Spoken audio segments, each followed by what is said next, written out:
मैं भी कख नहीं, ये भी कख नहीं, इनके मेरे नाल दे भी कुछ नहीं। हाँ वो पिछले जे ਉਹਨਾਂ ਦੀ ਇੱਕ ਵੀਡੀਓ ਬੜੀ ਵਾਇਰਲ ਹੋਈ ਬੜੀ ਵਾਇਰਲ ਹੋਈ ਉਹਨਾਂ ਦੀ ਭਾਈਜਾਦ ਦੀ, ਸ਼ਾਇਦ ਤੁਸੀਂ ਵੇਖੀ ਹੋਵੇ। ਉਹ ਭਾਈਜਾਦ ਕੈਸਰ ਨੇ, ਉਹ ਅੱਗੇ ਗਜ਼ਲ ਗਾ ਰਹੇ ਨੇ ਤੇ ਅੱਗੇ ਮਤਲਬ ਬੜੇ ਬੜੇ ਵੱਡੇ ਗੁਲਾਮ ਅਲੀ ਸਾਹਿਬ ਜੀ ਇਸ ਤਰ੍ਹਾਂ ਲੋਕ 100 रुपये ਉਹ ਬੈਠੇ ਨੇ ਤੇ ਕਹਿ ਰਹੇ ਨੇ ਕਿ ਮੈਂ ਤੁਹਾਨੂੰ आपको मैंने क्या सुनाना है, आप बड़े लोग हैं, बड़े सुनने वाले हैं, मैं तो कुछ भी नहीं हूँ और मेरे साथ जो मेरे म्यूजिशियन है ये बिल्कुल ही कुछ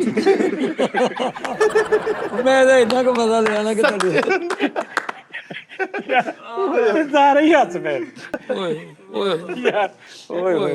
ਉਸਤਾਦ ਜੀ ਅਗਰ ਤੁਸੀਂ ਮਾਈਂਡ ਨਾ ਕਰੋ, ਮੈਂ ਉਸਤਾਦ ਜੀ ਕੋ ਮਸ਼ਵਰਾ ਲੈ ਸਕਦਾ ਜੀ।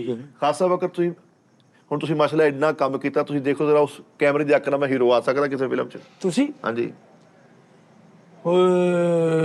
ਨਹੀਂ ਬਈ ਖਾਸ ਸਾਹਿਬ ਪੌਜ਼ ਓਏ ਬਜ਼ੁਰਗ ਜਿੱਦਾਂ ਕਹਿੰਦੇ ਵੱਡਿਆਂ ਦੀਆਂ ਗਾਲਾਂ ਕਿਉਂ ਦੀਆਂ ਨਾਲਾਂ, ਇਹ ਬਜ਼ੁਰਗਾਂ ਦੀ ਨਾਂ ਵੀ ਹਾਂ ਹੀ ਹੁੰਦੀ ਆ। ਨਹੀਂ ਉਸਤਾਦ ਜੀ ਫਿਰ ਉਹ ਨਹੀਂ ਸੀ ਕਹਿਣਾ ਕੀ ਚਾਹੀਦਾ। ਭਲਾ ਕਿਉਂ ਗਿਆ? ਆ ਸਕਦਾ ਵਾ ਫਿਲਮ 'ਚ ਹੀਰੋ ਆ ਸਕਦਾ ਉਸਤਾਦ ਜੀ। ਕਿੱਦਾਂ? ਤੇਰੀ ਮਿਹਰਬਾਨੀਆਂ 'ਚ ਵੀ ਤੇ ਆਏ ਆ। ਹਾਫ ਤੋਂ ਬਾਅਦ। ਅੱਛਾ ਯਾਨੀ ਕਿ ਮੈਂ ਜੈਕੀ ਸ਼ਰੋਫ ਵਰਗਾ ਨਹੀਂ ਨਹੀਂ ਨਹੀਂ, ਹਾਫ ਤੋਂ ਬਾਅਦ ਵੀ ਮੇਰੀ ਵੀ ਸੁਣ ਲਾ। ਉਹ ਗੂੰਗਾ ਮੇਰੀ ਲਾਈਨ ਕੋ ਸਕਿਪ ਕਰ ਗਿਆ। ਹਾਂ ਗੂੰਗਾ ਗੂੰਗਾ। ਉਹ ਗੂੰਗਾ ਜਿਹੜਾ ਬੋਲਦਾ ਹੀ ਨਹੀਂ ਸੀ, ਸਿਰਫ ਕਰਦਾ ਸੀ ਬਸ। ਲੇਕਿਨ ਤੁਸੀਂ ਇਹ ਨਹੀਂ ਕਿਹਾ। ਚੱਲ ਚੱਲ ਬਹੁ। ਮੈਂ ਆਪ ਇਹਦੀ ਫਿਲਮ ਵੇਖੀ ਹੈ, ਤੁਸੀਂ ਨਹੀਂ ਦੇਖੀ ਸੱਚ? ਨਹੀਂ ਉਹ ਪੰਜਾਬੀ ਡਬਿੰਗ 'ਚ ਮੈਂ ਦੇਖੀ ਹੈ। ਜਾ ਦੌਰ ਫਿਟੇ ਬਾਊ ਆਹੋ ਉਹ 'ਚ ਵੀ ਹੈ। ਇਹਦੀ ਇੱਕ ਹੋਰ ਮੈਂ ਦੇਖਿਆ ਕਲਿੱਪ, ਕਿਹੜਾ? ਇਹਦਾ ਚਾਚਾ ਕੇ ਤਾਇਰ ਕਰਦਾ ਟੋਜਾ ਟੋਜਾ ਤੈਨੂੰ ਉਹ ਵੀ ਮੈਂ ਦੇਖੀ, ਉਹ ਚ ਬੜਾ ਹਿੱਟ ਹੋਇਆ ਭਾਈ। ਉਹ ਤੁਸੀਂ ਇਹਦਾ ਟੋਟਾ ਦੇਖਿਆ ਜਿਸ 'ਚ ਇਹਨੂੰ ਖੋਖਰ ਦਾ ਰੋਲ ਮਿਲਿਆ? ਉਹ ਉਹ ਕਹਿੰਦਾ ਮੈਂ ਉਹ ਖੋਖਰਾ। ਹੋਰ ਮੈਂ ਇੱਕ ਫਿਲਮ ਵੇਖੀ ਆ, ਅੱਛਾ ਜੀ। ਹੀਰੋ ਨੇ ਚੁੱਕਿਆ ਹੁੰਦਾ ਇਹਨੂੰ, ਉਹ ਪੈਪ ਹੁੰਦਾ ਨਿੱਕਾ ਜਿਹਾ, ਤੂੰ ਉਹਦੇ ਅੱਗੇ ਕਰਕੇ ਕੋਈ ਚਾਬੀ ਕੋਈ ਚੀਜ਼ ਪਈ ਹੁੰਦੀ ਤੇ ਹੀਰੋ ਦਾ ਹੱਥ ਨਹੀਂ ਜਾਂਦਾ, ਉਹ ਇਹਨੂੰ ਐ ਕਰਕੇ ਵਿੱਚ ਛੱਡਦਾ, ਐ ਕਰਕੇ ਜਾ ਕੇ ਚਾਬੀ ਫੜ ਲਿਆਉਂਦਾ। ਉਹ ਯਾਰ ਉਸ ਤੋਂ ਬਾਅਦ ਇਹਨੂੰ ਬੜਾ ਕੰਮ ਮਿਲਿਆ।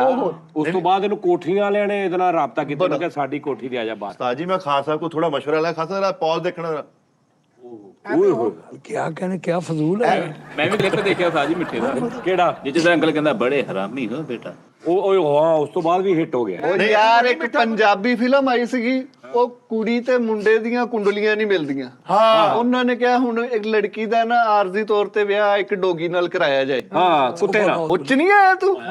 ਅੱਛਾ ਪੰਡਤ ਦਾ ਰੋਲ ਕੀਤਾ ਹੈ ਉਹ ਵਾਲਾ। ਹਾਂ ਉਹੀ ਹੁਣੀ ਮਿੱਠਾ ਪੁੱਛਿਆ, ਪਹਿਲੇ ਮਿੱਠਾ ਸ਼ੈਫਰਡ ਸੀ।